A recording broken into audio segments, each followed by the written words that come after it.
সম্মানিত ভিউয়ার্স, কেমন আছেন সবাই? আশা করি আল্লাহর রহমতে ভালো আছেন, সুস্থ আছেন। আপনাদের সাথে আমি রয়েছি মোহাম্মদ রাশেদ মোশাররফ, শিক্ষক নিবন্ধনধারী, কারিগরি শিক্ষা ও trade instructor, Itna Nurpur DD মাদ্রাসা, ইটনা, কিশোরগঞ্জ।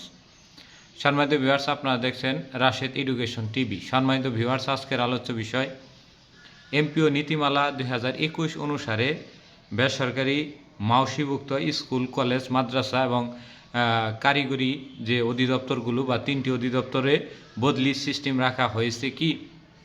সম্মানিত ভিউয়ার্স, আপনারা সবাই জানেন যে আমাদের জেনারেল যে স্কুল কলেজগুলো সেগুলো মাওসিভুক্ত এবং মাদ্রাসা যেগুলো সেগুলো মাদ্রাসা শিক্ষা অধিদপ্তর এবং যেগুলো কারিগরি শিক্ষা অধিদপ্তরের অধীনে বা এসএসসি ভোকেশনাল বা বিএম ভোকেশনাল এই প্রতিষ্ঠানগুলো বাংলাদেশ কারিগরি শিক্ষা অধিদপ্তর বা ডিটিই বা ডিরেক্টর অফ টেকনিক্যাল এডুকেশনের অধীনে। তো এই 3টি অধিদপ্তরে আলাদা আবার এমপিও নীতিমালা রয়েছে বা বেসরকারি যে শিক্ষা প্রতিষ্ঠানগুলো রয়েছে সারা বাংলাদেশে প্রায় 35,000 এমপিওভুক্ত শিক্ষা প্রতিষ্ঠান রয়েছে। তো এই প্রতিষ্ঠানগুলোর এমপিও নীতিমালা রয়েছে, যেমন জেনারেল যে স্কুল কলেজ এদের মাওসিভুক্ত যে এমপিও নীতিমালা এটি 2021 নামে পরিচিত এবং মাদ্রাসা এমপিও নীতিমালা 2018 এবং সংশোধিত 2020 পর্যন্ত এটি নীতিমালা রয়েছে এবং কারিগরি শিক্ষা অধিদপ্তরের এমপিও নীতিমালা রয়েছে 2018।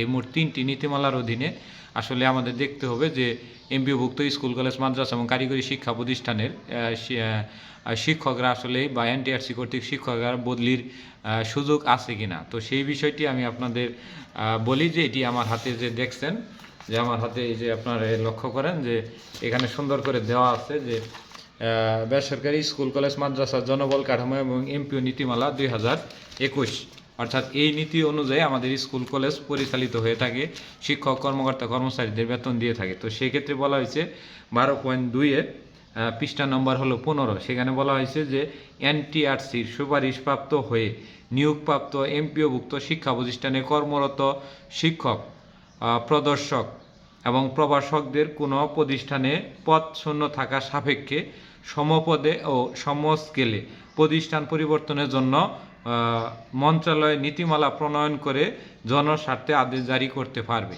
তার মানে এখানে যে বেসরকারি স্কুল, কলেজ, মাদ্রাসা এবং কারিগরি যে শিক্ষা প্রতিষ্ঠানগুলো রয়েছে সেই প্রতিষ্ঠানগুলোতে যদি মন্ত্রণালয় চায় যে তাদেরকে আমরা বদলির ব্যবস্থা করতে পারি, সেটি বছরে একবার হোক বা 6 মাসে একবার হোক বা জীবনে একবার হোক কিংবা 2 বছর পর পর একবার হোক বা যেটাই হোক না কেন, যে কোনো পদ্ধতি গ্রহণ করতে পারবে শিক্ষা মন্ত্রণালয় বা শিক্ষা অধিদপ্তর বা secondary and higher secondary education বা মাধ্যমিক ও উচ্চ শিক্ষা অধিদপ্তর, কারিগরি শিক্ষা অধিদপ্তর এবং মাদ্রাসা শিক্ষা অধিদপ্তর। তার মানে 12-র 2 পয়েন্ট অনুযায়ী এমপিওভুক্ত স্কুল, কলেজ, মাদ্রাসা শিক্ষকদের বদলির যথেষ্ট সুযোগ রয়েছে এবং এই বদলি নিয়ে কোনো প্রকার আইনি জটিলতায় তারা পড়বে না।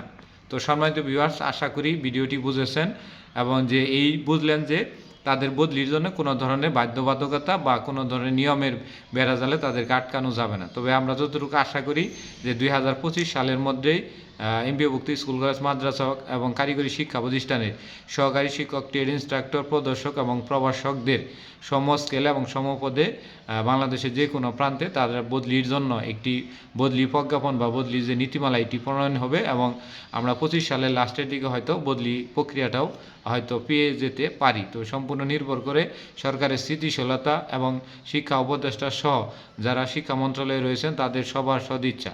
যদি কোনো পক্ষ থেকে যদি সদিচ্ছা না দেখানো হয় বা একটি পক্ষ যদি এর পক্ষে থাকে আরেকটি পক্ষ যদি বিপক্ষে থাকে, তাহলে কিন্তু বদলি নীতিমালা বাস্তবায়ন সম্ভব নয়। তো আশা করি ভিডিওটি বুঝেছেন। ভিডিওটি ভালো লাগলে অবশ্যই লাইক, কমেন্ট, শেয়ার দেবেন।